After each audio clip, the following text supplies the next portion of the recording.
গাঁও চুলিয়াপাটা জিলা সৰু জিলা বৰপেটা থানা সৰু মই যোৱা 5 তাৰিখে ৰাতি 3:55 বজাত 3:55 সাৰ পাওঁতে মই দেখা পাওঁ মোৰ ল'ৰাটো ঘৰত নাই তেতিয়া মই লগে লগে ল'ৰাটোৰ ফোনত মই ফোন কৰোঁ কিন্তু কোনো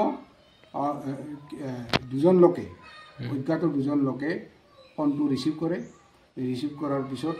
তেওঁলোকে জনাব দিয়ে যে মোক ফোনটো আছে ল'ৰাজন নাই মোবাইলটো আছে কিন্তু ল'ৰাজন নাই এনেকেই যেতিয়া মানে এটা গৈ ফোন কৰি গৈ আছোঁ মানে গাড়ীৰে যাওঁতে ফোন কৰি গৈ থাকোঁতে এটা সময়ত ফোনটো মানে চুইচ অফ মই পালোঁ তাৰপিছতে মই থানাত জনাওঁতে থানাও এই সম্পৰ্কে কিছু সময়ৰ পিছত তেওঁলোকে তদন্ত আৰম্ভ কৰিল কিন্তু তেওঁলোকেও কোনো সুমূত্ৰ নাপালে তাৰপিছত সময়ত SDRF আহিল SDRFেও পানীত অভিযান চলালে কিন্তু পানীতো কোনো ধৰণৰ তাৰ মানে সুমূত্ৰ নাপালে এতিয়ালৈকে মই সেই দিনাখনৰ পৰা আজিলৈকে মই বৰ দুখতে আছোঁ মানে কোনো সদাশয় ব্যক্তিয়ে যদি ল'ৰাটোৰ সন্ধান পায় ল'ৰা মোৰ ফোন নম্বৰত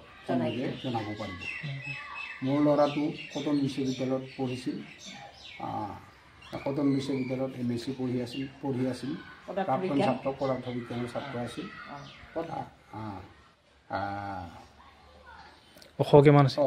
অশয় 5 ফুট 6 ইঞ্চি মান আছিলে তাৰপিছত পিন্ধনত এখন জেকেট আছিলে তাৰপিছত আৰু এখন লং পেণ্ট পিন্ধিছিল আৰু ক্ৰক্স পিন্ধিছিল আৰু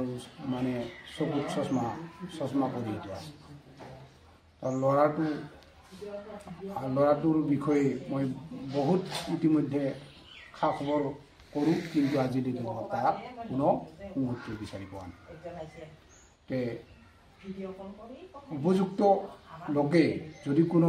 লোকে যদি তাৰ সন্ধান পায় মোৰ এই ফোন নম্বৰত সংযোগে জনাব পাৰিব।